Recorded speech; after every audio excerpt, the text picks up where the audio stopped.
Oke, hari ini kita mau memperkenalkan satu produk di mana kita sudah punya sini adalah solar panel. Jadi solar panel ini kita akan combine dengan IP Cam. IP Cam ini dia tipe Cruiser 4G ya. Jadi di sini bisa kita masukin namanya semacam SIM card. Jadi nanti kita dari internet untuk koneksinya bisa pakai SIM card. Jadi di sini kita membahas solar panel dengan spesifikasinya tadi 40 WP. Jadi 40 WP. Jadi untuk baterainya sendiri dia menggunakan baterai ini baterai di dalamnya, jadi baterai lithium. Nah, ini dia punya satu output seperti ini. Nah, dia punya dua input ya. Jadi dia punya dua input dan satu output. Outputnya 12 volt. Nah, outputnya ini 12 volt 5 ampere. Nanti yang akan kita konekkan ke IP Cam Cruiser ini. Oke. Jadi pertama-tama apa aja yang didapat ya? Jadi tadi adalah solar panelnya ini. Terus ada baterai lithiumnya. Terus kita juga dapat di sini kayak buat bracket ya. Ini bracket buat ke tiang ya. Buat ke tiang ini nanti misalkan dipasang di tiang atau di tembok bisa. Jadi selain dapat bracket seperti ini, kita juga ada namanya dapat bawaannya ini semacam bautnya ya, skrupnya ya. Bisa Sama visor kalau memang mau dipasang di tembok. buat tembok. Nah, karena ini kita mau tes dulu, oke, jadi kita pertama kita pasang si solar panelnya dulu ya. Oke, jadi ini setelah kita pasang bracketnya, jadi si solar panelnya udah connect ke si baterai ya, ke baterai ini sudah kita konekin juga, sudah kita bracket. Nah, ini tinggal IP cam-nya kita colok ke outputnya si solar panel tadi. Jadi nanti kita akan konekin ya si inputnya IP cam sama outputnya si ini. Nah, sip. Nah, ini teman-teman bisa lihat indikator si IP cam-nya sudah nyala ya.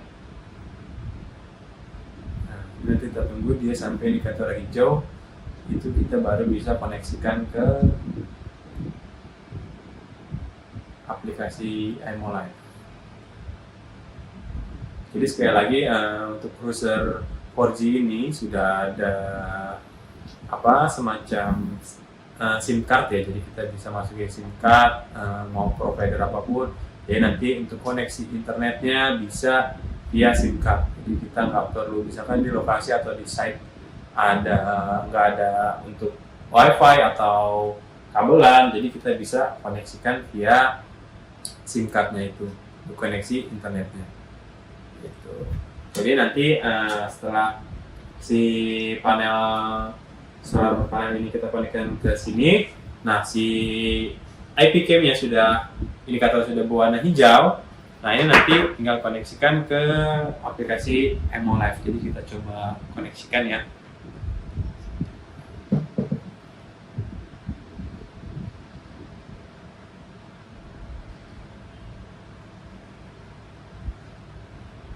Dan kita aplikasi ke iMoLive-nya. Kita scan QR tadi dulu ya.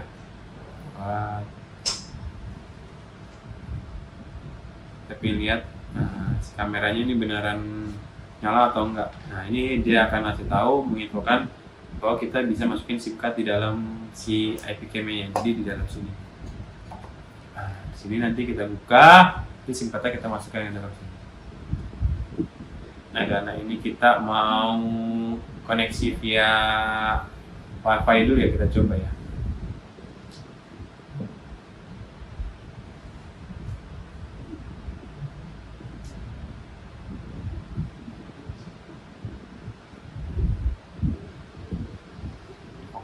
Oke, jadi setelah connect itu baru kita pasang si bracketnya ini ya.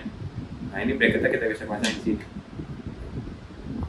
Ini coba kita pasang dulu bracketnya, jadi nanti dia si konektivitas dari si IP cam ini nanti kita bisa pasang di sini. Jadi nanti posisi seperti ini. Jadi solar panelnya di atas untuk menangkap cahaya mataharinya. Nanti si IP cam-nya di sini untuk memonitor dari sisi apa yang mau kita monitor di IP cam. Kita coba bracket dulu si IP cam-nya ya. Nah ini teman-teman, jadi kalau mau mounting di tembok, mounting tembok nanti bisa lewat sini. Jadi nanti dipasang modelnya seperti ini. Nah jadi kita mounting di bracket aja. Nah, atau misalkan mau dipasang di tiang atau kita pakai yang tadi ya, kita dapat dari bawahnya. Nah ini nanti bisa dipasang begitu. Nah ini dengan ini. Nah ini dipasang seperti ini. Jadi buat mengaitkan ke tiangnya. Jadi dengan kalau kita sudah pasang seperti ini, sudah sini jadi ada IP cam, ada solar panel, sudah nyala, connect, ini baru kita naikkan ke atau kita bracket ke tembok atau kita taruh di tiang. Jadi kalau kita posisikan dulu semuanya sudah terpasang. Di support di tiang sama tembok ya. Iya, jadi benar. Jadi pasang di tiang bisa, mau tempel ke tembok juga bisa. Yang penting posisi dari si solarnya ini atau panelnya ini terkena matahari, tertangkap dari sinar matahari ya. Jadi misalkan sinar matahari langsung ke si panelnya ini gitu. Jadi untuk memaksimalkan dia dari si charging ke baterainya juga. Jadi lebih cepat kalau untuk charging si baterainya, kalau dia dapat sinar matahari yang cukup. Jadi jangan sampai ini terhalang terhadap pohon atau ada gedung gitu. Jadi misalkan sinar mataharinya langsung ke si solar panelnya ini. Jadi IP cam-nya sendiri sudah otomatis akan nyala. Paling hari ini itu aja yang kita mau sharing ya. Cara gimana mengkombinasikan si IP cam Cruiser 4G ini dengan satu buah solar panel. Solar panel yang sudah lithium-ion. Oke. Paling next video mungkin nanti kita akan bagi-bagi info lagi lainnya. Terima kasih teman-teman sudah menyaksikan video ini.